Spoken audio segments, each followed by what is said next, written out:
Bonsoir à toutes et à tous et merci de nous rejoindre dans Point Culturel. Théâtre, cinéma ou encore musique sont au programme de l'émission de ce soir. Restez bien en place et découvrons le sommaire ensemble.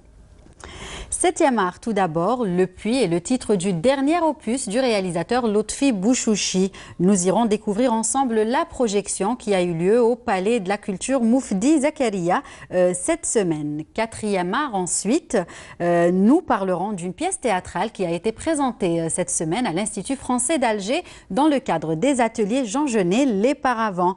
Et puis, si vous êtes fan de musique classique, vous vous êtes sûrement rendu au Palais de la Culture Moufdi Zakaria pour assister aux soirées de cette 7e édition du Festival international de la musique symphonique. Et enfin, nous recevrons Madame Bouguerra Essia, artiste qui viendra partager avec nous son amour pour l'art, mais aussi pour l'écriture.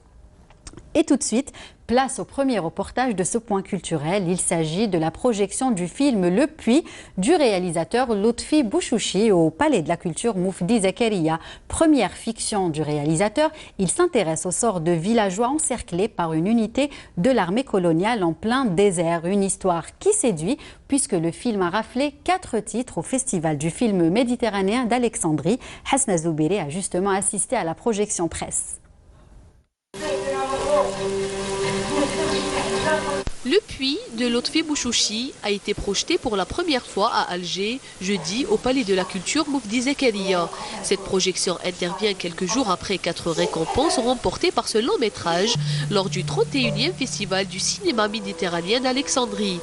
Des récompenses qui ont fait la fierté de l'Algérie. Je me considère comme un cinéaste algérien. Un cinéaste qui a fait ses classes en Algérie, même si j'ai fait des études à Paris, mais ça reste que l'essentiel dans le cinéma, c'est le terrain, c'est les tournages, c'est le suivi. Et au bout de...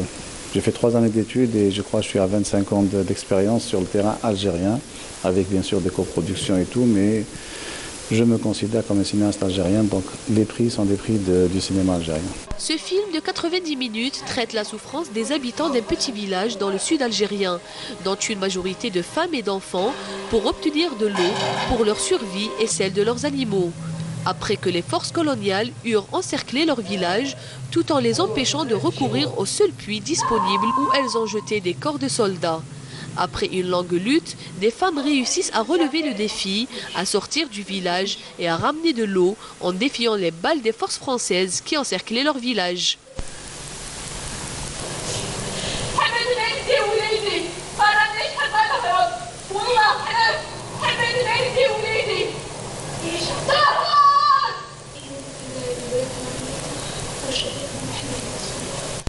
Ce premier film, réalisé par Lotfi Bouchouchi et produit par l'Agence algérienne pour le rayonnement culturel, est-il un retour de l'âge d'or du cinéma algérien sur la scène internationale?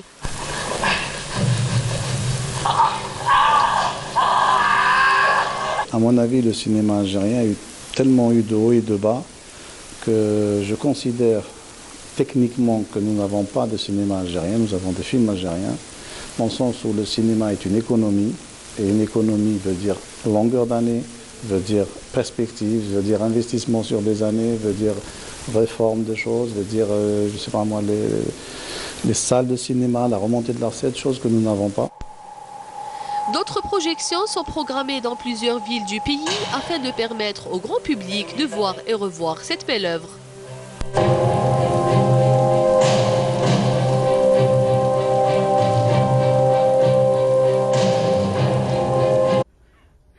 Une pièce théâtrale a été présentée à l'Institut français d'Alger dans le cadre des ateliers Jean Genet, Les Paravents. La première étape d'un grand projet théâtral, en effet. Ces jeunes comédiens passionnés auront peut-être la chance d'avoir un rôle et de participer au projet final qui est la création des Paravents de Jean Genet à Paris.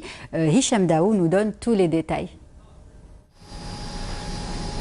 Dans le cadre des ateliers de théâtre de création Jean Genet, Les Paravents, l'Institut français à Alger a organisé une présentation théâtrale publique.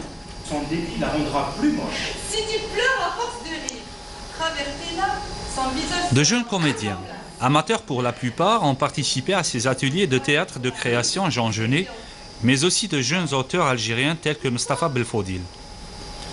il y a eu deux aspects qui m'ont donné envie de construire ce projet.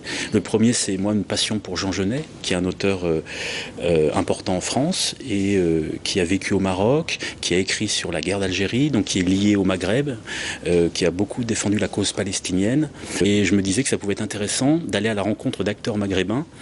On en connaît peu finalement en France, et de voir comment ça se déroule, le milieu théâtral en Algérie. Tout ce qui a changé. Amine et ses collègues ont interprété des personnages souvent complexes.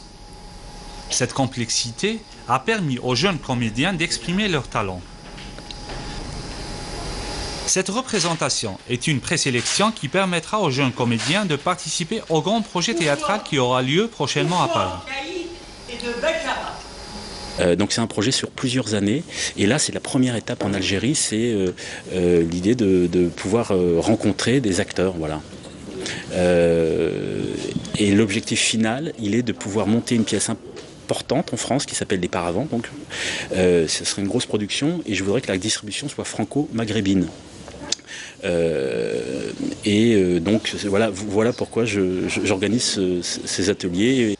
Ces jeunes talents très motivés trouvent dans le 4e art un champ d'expression et de liberté, une expérience à suivre et à renouveler. Toute la noce va être trempée.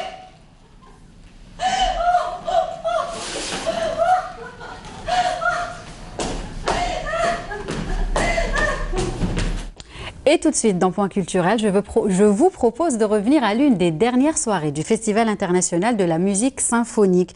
L'Autriche, la Suède et l'Orchestre symphonique de Prague ont emporté le public dans un tourbillon d'émotions. Un festival qui a marqué par la qualité des soirées, des spectacles offerts aux mélomanes venus nombreux au Théâtre national algérien Mahidine Bachtarzi. L'ambiance avec Myriam Oussaïd.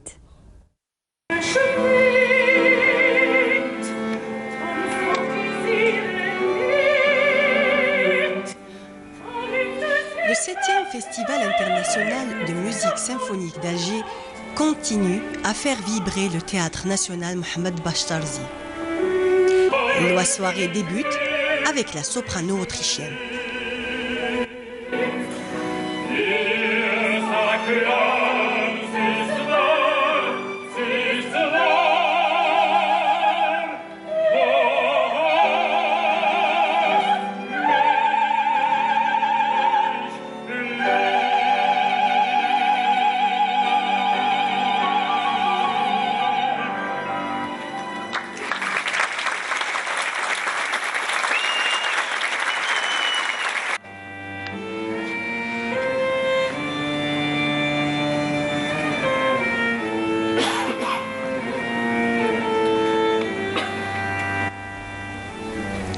Succède le quatuor suédois avec une interprétation plus contemporaine, emportant le public dans un tourbillon d'émotions.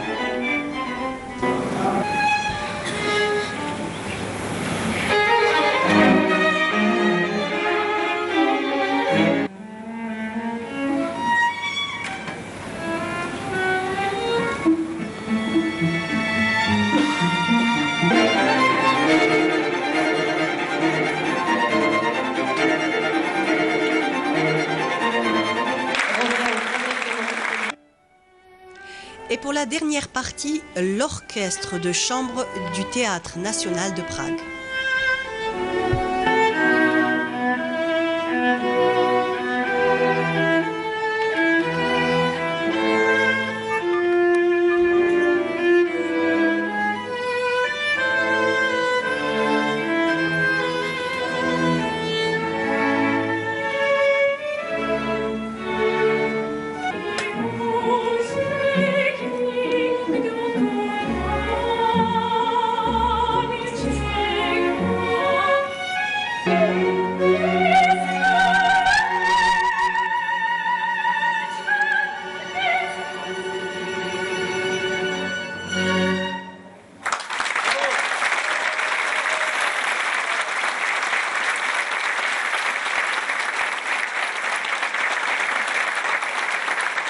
C'était léger, c'était agréable, oui, beaucoup, vraiment, comme les autres concerts.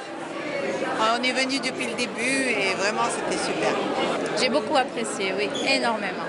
C'était excellent, puis j'adore la musique symphonique et les sopranos, puis c'était vraiment excellent. C'était une belle réussite. J'ai assisté pour l'instant à 2 représentations et franchement j'étais ravi d'y assister. Aujourd'hui c'était excellent. J'ai beaucoup aimé. C'était mon 4e soirée ici au festival. Et je pense qu'aujourd'hui c'était vraiment très bien. C'était le top. Nous a rejoint sur le plateau de Point Culturel Madame Bouguerra Essia pour nous parler de son exposition intitulée tout simplement Tradition plurielle. Madame Essia, bonsoir. Bonsoir. Merci d'avoir accepté notre invitation. Merci. Alors, à vous de me recevoir. Pourquoi avoir choisi cet intitulé? Parce que les différentes peintures représentent des traditions, qu'elles soient festives, qui représentent des scènes de vie, qu'elles soient vestimentaires, mais toutes font partie des traditions bien de chez nous, de toute l'Algérie. D'accord. Voilà. Alors, qu'est-ce que le visiteur pourra découvrir en venant à votre exposition? Tout d'abord, des bijoux. Oui. Des femmes qui portent des bijoux très anciens, des coiffes, des couvre-chefs et des scènes de vie des différentes wilayas du sud, de la Kabylie, de l'Aurès. Voilà ce qu'on peut découvrir dans cette exposition qui a eu lieu le 19. Alors justement, l'exposition a débuté quand? Le 19 septembre. Oui. Elle durera jusqu'au 28 septembre. Oui. Elle a lieu oui, actuellement au Jazair, l'hôtel Jazair, ex-Saint-Georges. D'accord. Alors dites-moi, vous avez mis combien de temps pour préparer cette exposition? Vous savez, le temps ne compte pas. Oui, quand on fait ce qu'on aime, c'est vrai que le temps ne se compte pas. De toute façon, une toile n'est jamais finie. Il y a toujours quelque chose à retoucher. Et puis, j'ai essayé de représenter un bouquet de traditions, mais je ne peux pas vous dire exactement le temps. C'est une mesure qui ne compte pas pour moi. D'accord. Et est-ce que c'est votre première exposition? Non, ce n'est pas la première. Dans le genre, oui. C'est la 3e, puisque la deuxième, j'ai été invitée par Carnet de Voyage oui. En France pour représenter l'Algérie. J'ai fait le tour de l'Algérie en costume et en couvre-chef, c'est-à-dire j'ai présenté les chèches, les kebous, les razat, toutes les sortes de couvre-chefs que portaient les hommes selon les régions oui. et selon la classe sociale. Parce que selon la classe sociale, on portait certaines coiffes. Voilà. Et puis j'ai représenté aussi j'ai fait le tour de l'Algérie en costume. Oui. Les gandouras de chez nous, les différents costumes. Voilà. D'accord. Chaque costume est représentatif d'une région en général. Exactement. Une région et d'un niveau social bien déterminé. Aussi. Vous voyez. Aussi. Et puis d'une occasion bien déterminée. Une Constantinoise ne portera pas la même tenue dans une fête ou chez elle, etc. D'accord, pour recevoir. C'est très spécifique. Voilà. D'accord. Et en plus, quels sont les matériaux que vous aimez travailler, Madame Essia? Moi, je peins, j'utilise l'huile sur toile et c'est tout. Donc, vous vous sentez bien dans cette... Oui, c'est-à-dire quand la plume tombe en panne, oui. je prends le pinceau. Voilà. D'ailleurs, je suis venue à la peinture en voulant illustrer mes écrits. Voilà. Et que ce soit mes écrits, que ce soit ma peinture, un seul impératif, c'est un devoir de mémoire.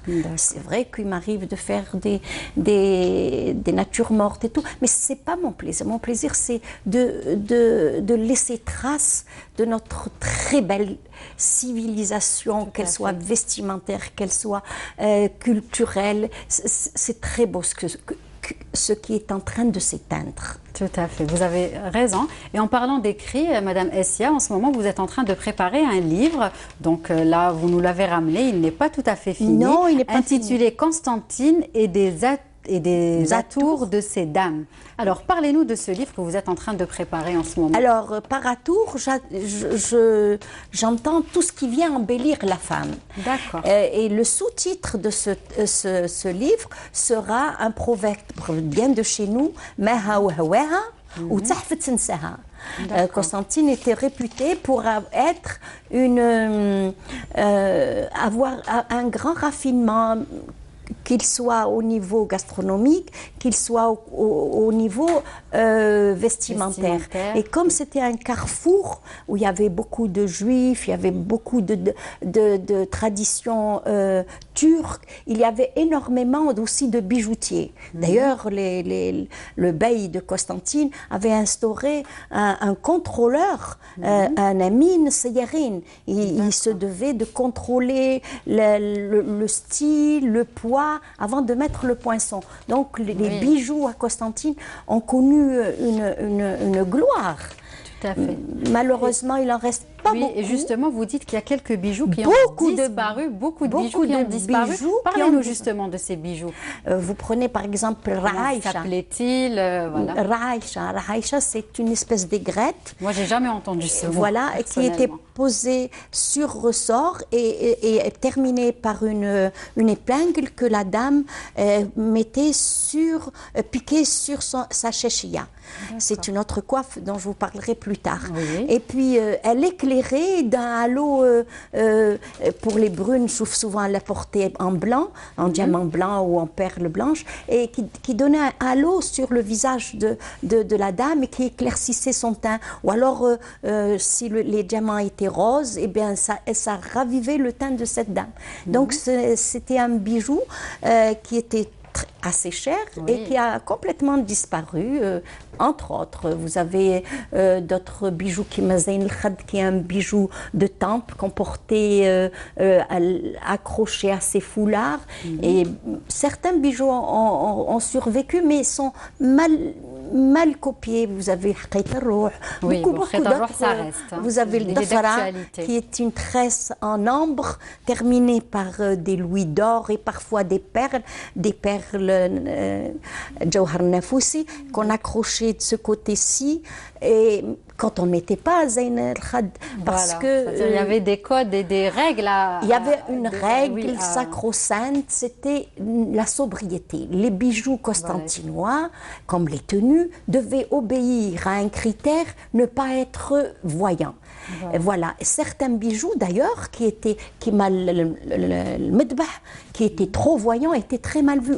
Ce n'étaient pas les femmes de bonnes mœurs qui portaient des gros bijoux c'était tout dans la sobriété, tout dans la délicatesse, dans la modestie. On ne portait pas de gros bijoux, de grosses ceintures, de gros bracelets, ça se faisait. D'accord, c'était un petit peu mal vu.